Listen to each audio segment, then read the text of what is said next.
चलिए, हम लोग घनाभ के बारे में पढ़ रहे थे ना। किसके बारे में? घनाभ के बारे में। तो सुनिए, तो घनाभ के दो कैटेगरी हैं।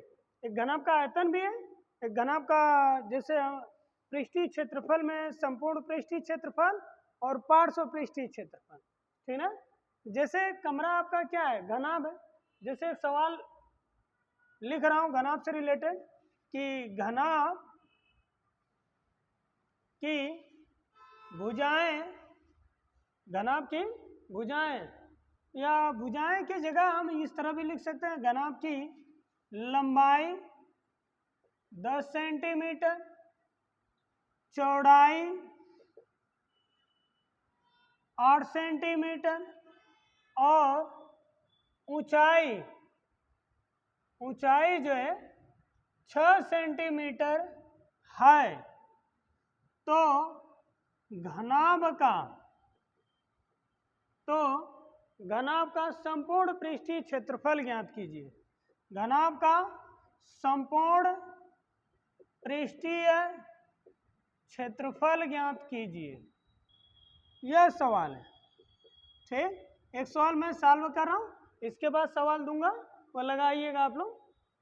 तो सवाल में कह रहा है कि घनाभ की लंबाई 10 सेंटीमीटर है, चौड़ाई 8 सेंटीमीटर है और ऊंचाई क्या है? 6 सेंटीमीटर है। तो घनाभ का संपूर्ण पृष्ठीय क्षेत्रफल ज्ञात कीजिए। तो देखिए, यह आपका घनाभ है, यह आपका क्या है? घनाभ है।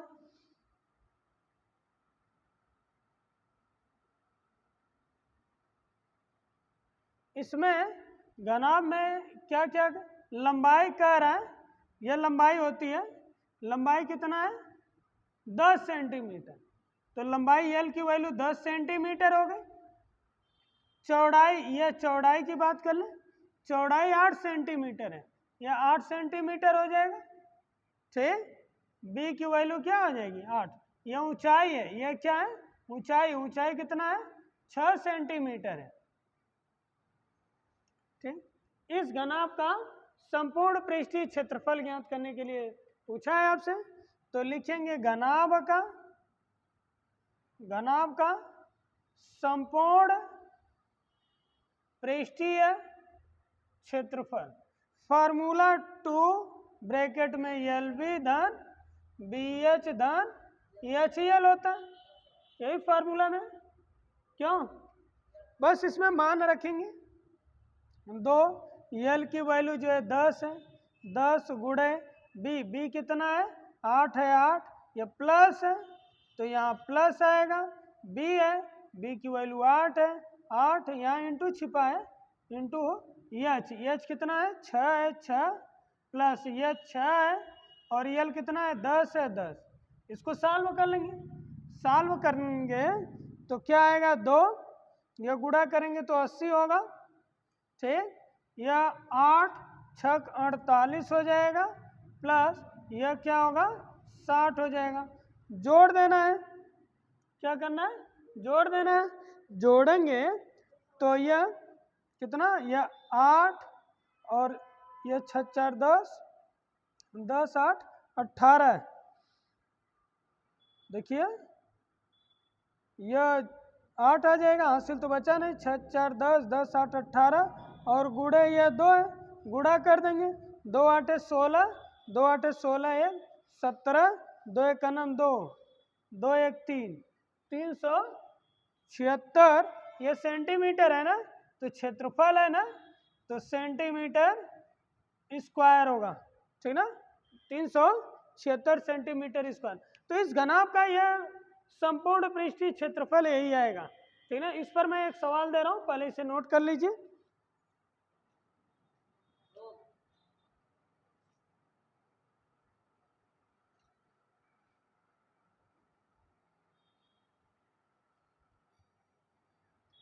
चलिए, एक इसी पर एक सवाल इस तरह से है, तो देखिए हम लोग किस तरह से लगाएंगे। फिगर अब की बार नहीं बनाऊंगा, फिगर कोई जरूरत भी नहीं है। तो सवाल में आप देखेंगे पहले लंबाई 10 था तो वहां 5 कर दिया, पहले चौड़ाई 4 था नहीं 8 था तो 4 कर दिया। पहले ऊंचाई 6 था, देखिए पिछले वाले सवाल में क्या कर दिया हूँ, 3 कर दिया हूँ। तो जब हम सभी में भुजा में जो है लंबाई चौड़ाई ऊंचाई तीनों में जो है आधा किया हूँ ना, तो जब इसके कोरों में या भुजाओं में मतलब लंबाई चौड़ाई ऊंचाई में जब हम 2 गुना करेंगे तो उसके क्षेत्रफल पर 4 गुना का प्रभाव पड़ेगा, वो चौथाई हिस्सा आएगा। मतलब इसका आप 2 गुना करेंगे तो वह क्षेत्रफल 4 गुना आने लगेगा। अगर इसका जैसे आधा करेंगे क्षेत्रफल 1/4 गुना आ जाएगा। तो हमें इस तरह से कंपटीशन में ये सब पढ़ना पड़ेगा। भैया यहाँ नॉर्मली बस पढ़ लेना है, ठीक ना। तो यहाँ क्या है, लंबाई कितना है 5 है, तो एल की वैल्यू 5 सेंटीमीटर और ये चौड़ाई बी की वैल्यू क्या है 4 सेंटीमीटर। यह ऊंचाई क्या है एच कितना है 3 सेंटीमीटर। तो इसका क्या घनाभ का संपूर्ण टोटल सरफेस एरिया पूछा गया, यह टोटल सरफेस एरिया। तो यहाँ टोटल सरफेस एरिया का जो formula 2LB plus BH plus HL यही होगा। यहाँ से 2 रहेगा, L की वैल्यू क्या है 5 है, B की वैल्यू क्या है 4 है, B की वैल्यू पुनः 4 है और H की वैल्यू 3 है प्लस H यहाँ भी 3 है और L कितना है 5 है। ठीक, इसका गुणा कर दें तो यह 4 5 या 5 चौको 20 प्लस 4 3 12 और 3 5 15। यह जोड़ेंगे तो 5 2 7 और ये 1 1 2 2 2 4, हासिल कुछ बचा ही नहीं था। गुणे यह 2, यह गुणा करेंगे 2 7 14 को 4 1 बचेगा, 2 चौको 8 1 9 सेंटीमीटर स्क्वायर। अच्छा ये देखिए आप इस तरह लगाएं जैसे पिछले वाले सवाल में इसमें जो है यल जो है 10 था, बी क्या 8 था और एच क्या था 6 था। तो इस तरह जो वैल्यू था तो टोटल सरफेस एरिया क्या आया था 376 आया था। पता है जैसे अगर हमें यह इसमें 2 से मल्टीप्लाई किए हैं ना, 2 से मल्टीप्लाई किए तो इतना आया, तो इसके क्षेत्रफल में हमें 4 से मल्टीप्लाई करना पड़ेगा। 4 से मल्टीप्लाई करेंगे तो इतना आ जाएगा। कर लीजिए, चेक कर लीजिए, 4 चौको 16 को 6 1 बचेगा और ये 4 9 36 1 37। तो अगर ये सब कंपटीशन में अगर कहा जाए कि घनाभ की लंबाई चौड़ाई ऊंचाई में अगर 2 गुना किया जाए तो उसके क्षेत्रफल पर क्या प्रभाव पड़ेगा, संपूर्ण पृष्ठीय क्षेत्रफल पर क्या प्रभाव पड़ेगा, तो उसके क्षेत्रफल पर 4 गुना हो जाएगा। भुजाओं में केवल 2 गुना करेंगे तो क्षेत्रफल में 4 गुना होगा। रीजन क्या है, क्योंकि यहाँ एक यहाँ 2 गुना यहाँ करेंगे 2 गुना यहाँ करेंगे 4 गुना हो रहा है ना, इसी वजह से यहाँ 4 गुना आ रहा है। इसका आप 4 गुना, इसी वजह से यहाँ एल भी है BH है, यहाँ भी 2, यहाँ 2 2 2 दूना 4 हो जाएगा। 4 गुना यहाँ तो सब में 4 ही आएगा, तो कॉमन लेंगे तो ओवरऑल 4 गुना होगा, इसलिए ये 4 गुना करेंगे। तो ध्यान से सुन लीजिए। तो चलिए हम लोग अगले क्वेश्चन में देखें क्या। अब आगे अगला क्वेश्चन इस तरह से है कि एक कमरा है, क्या है एक कमरा है, कमरा में जो है चारों दीवारों का क्षेत्रफल ज्ञात करना है, चारों दीवारों का क्षेत्रफल ज्ञात करना है और छत का क्षेत्रफल ज्ञात करना है, फर्श का नहीं ज्ञात करना है। एक फलक को छोड़ दिया गया है। ठीक, तो क्वेश्चन लिखिए, एक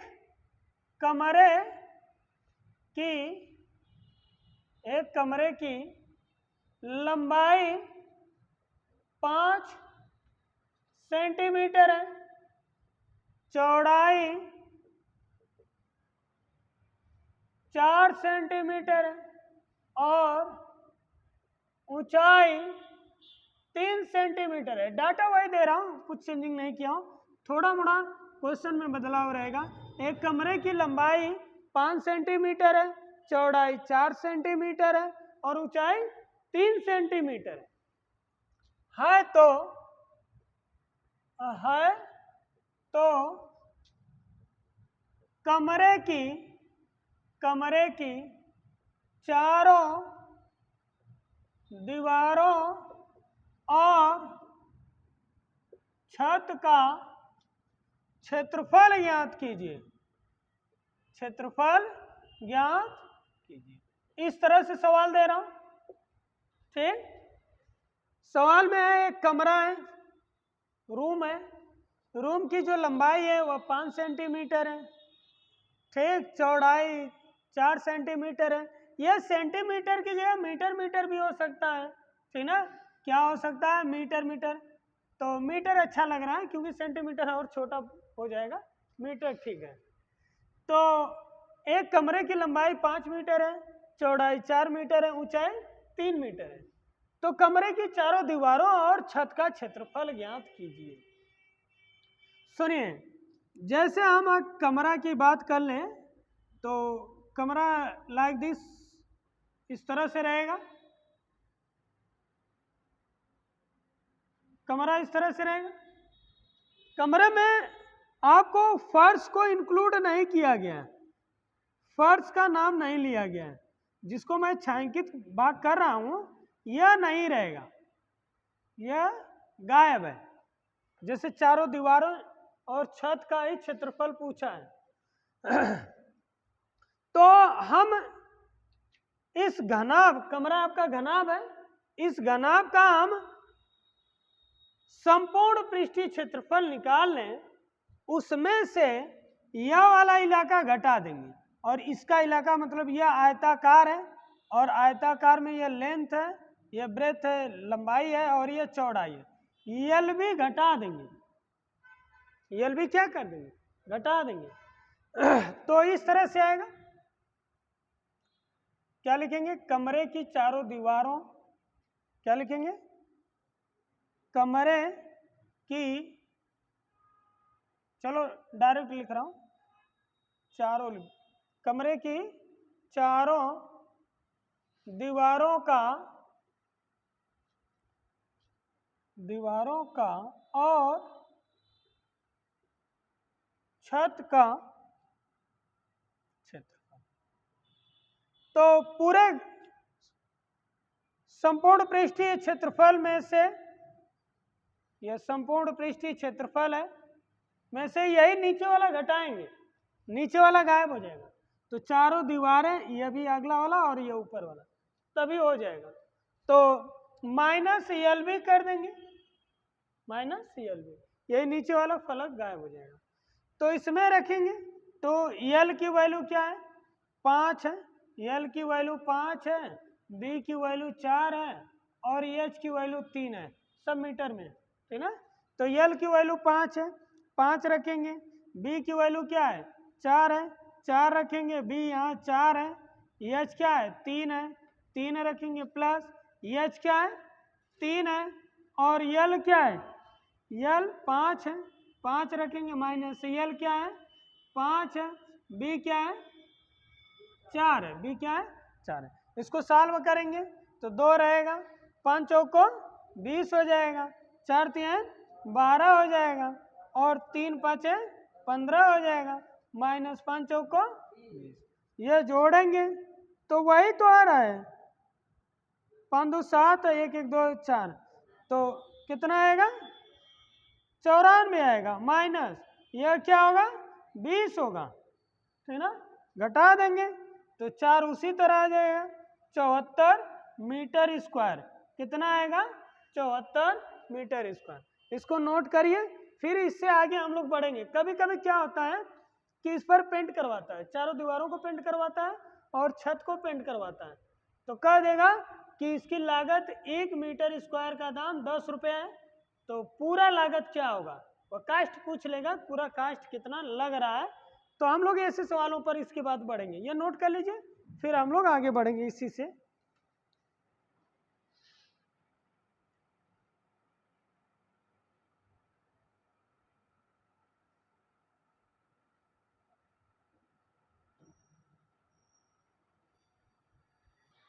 सुनिए, सवाल यही रहने दे रहा हूं, इसमें थोड़ा चेंजिंग कर रहा हूं। सुनिए, सवाल यही रहने दे रहा हूं, जो कह रहा था वही एक बार और पूरा थोड़ा इस तरह बना दे रहा हूं, एक कमरे की लंबाई 5 मीटर है, चौड़ाई 4 मीटर है और ऊंचाई 3 मीटर है। तो कमरे की चारों दीवारों और छत को, अब सवाल बना रहा हूं, को पेंट कराने का व्यय ज्ञात कीजिए। व्यय मतलब वही खर्च, ज्ञात कीजिए जबकि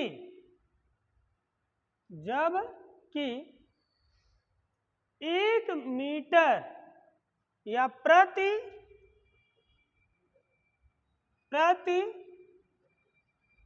मीटर स्क्वायर का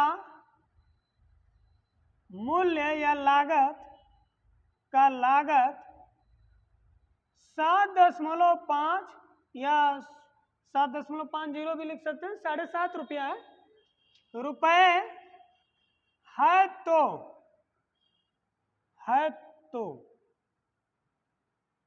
मतलब लिखिए पहले है।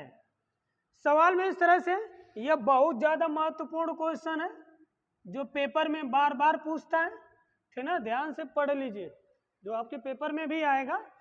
एक कमरे की लंबाई 5 मीटर है, चौड़ाई 4 मीटर है और ऊंचाई 3 मीटर है, तो कमरे की चारों दीवारों और छत को पेंट कराने का व्यय ज्ञात कीजिए, जबकि प्रति मीटर स्क्वायर का लागत 7.5 रुपए है।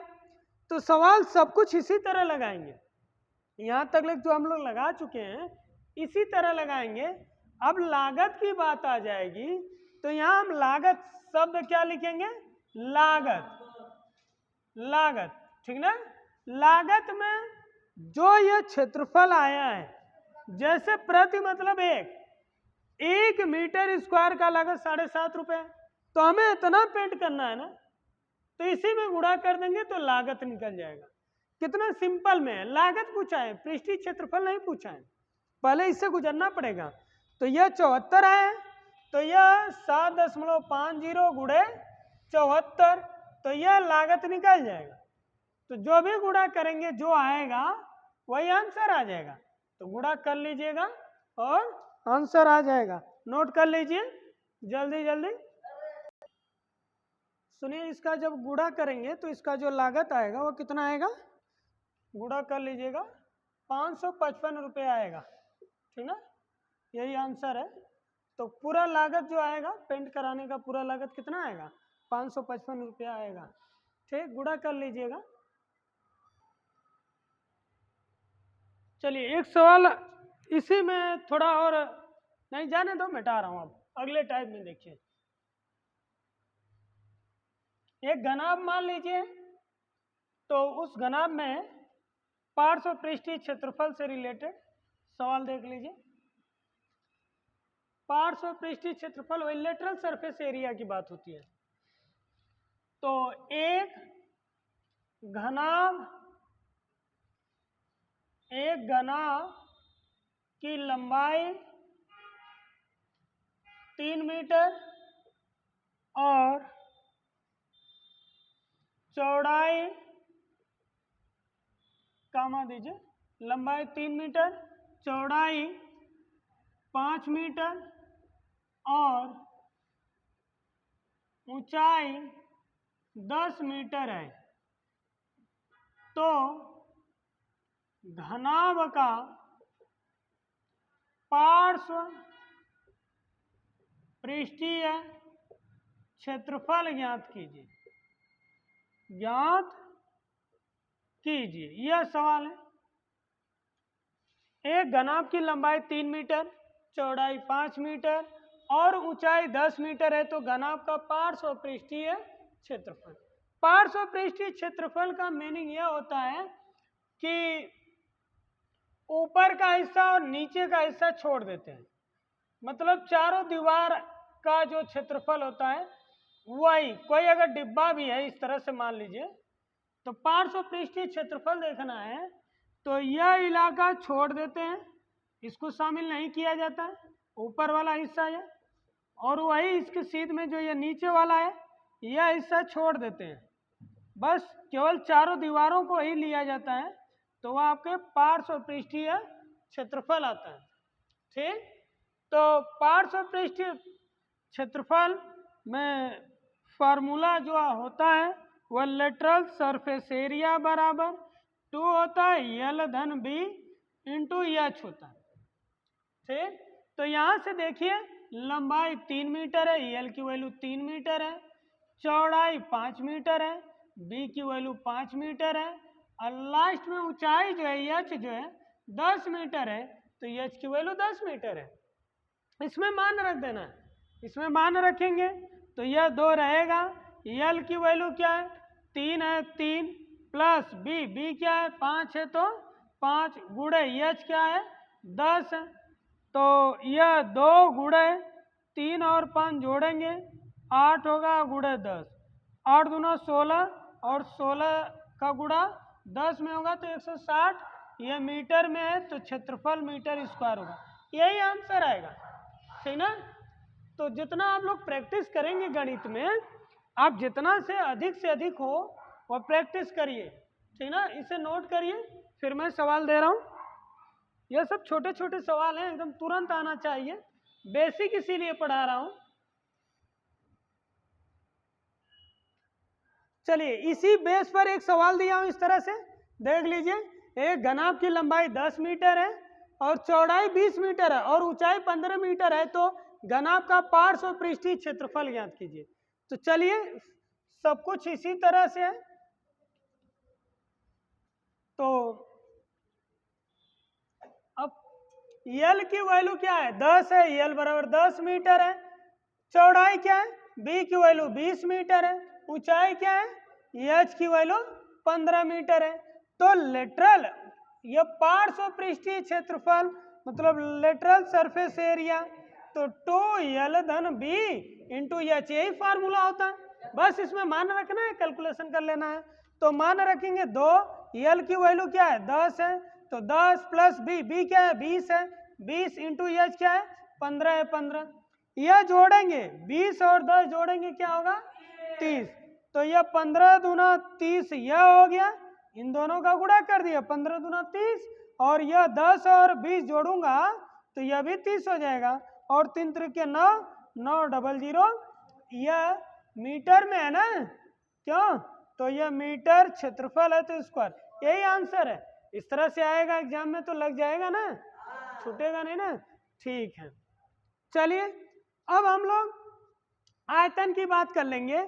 अगर इसी में कह देगा कि घनाभ का आयतन ज्ञात कीजिए, क्षेत्रफल की बात हो गई है ना, तो अब कहेगा घनाभ का आयतन ज्ञात कीजिए, घनाभ का आयतन ज्ञात कीजिए, तो बहुत सिंपल फार्मूला है, घनाभ का आयतन का फार्मूला यल बी एच होता है। हाँ यल बी एच होता है, तो ये लिख चुके थे ना, सुनिए यल की वैल्यू 10 मीटर, बी की वैल्यू 20 मीटर, एच की वैल्यू 15 मीटर है, तो घनाभ का आयतन पूछा है। क्या पूछा है, घनाभ का आयतन, तो यह घनाभ का आयतन का फार्मूला यल बी एच होता है। यल की वैल्यू क्या है 10 है, बी की वैल्यू 20 है और एच की वैल्यू 15 है। अब यह सॉल्व कर लेंगे तो 15 दूना 30, 30 51 30, ठीक ना, 15 दूना 30, और यह दोनों जीरो तो आएगा ही आएगा।